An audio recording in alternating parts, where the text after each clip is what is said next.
complètement bagaille. Oh, c'est trop bien. C'est de la merde comme d'habitude.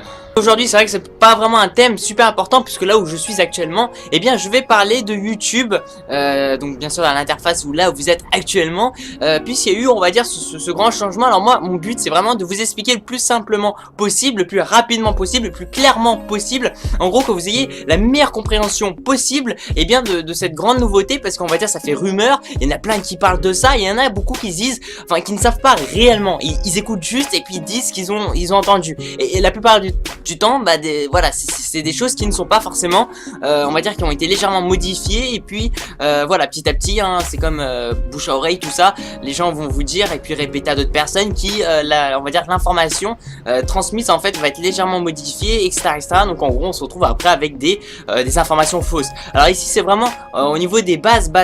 Alors qu'est-ce qui se passe? Je vais essayer d'être aussi le plus rapide possible. En fait, c'est le système claiming. Alors plutôt, on peut aussi dire au niveau de la monétisation qui va changer pour l'année 2014. Alors qu'est-ce que c'est que le claiming, la monétisation? En gros, vous savez tous qu'il y a des on va dire des affiches publicitaires sur les vidéos sur YouTube. Après, si vous avez, il y a des logiciels qui permettent d'enlever ces affiches publicitaires, mais là on parle vraiment de base. YouTube, il y a des affiches publicitaires, et c'est comme ça on va dire que YouTube, entre parenthèses Google, puisque Google a acheté YouTube, eh bien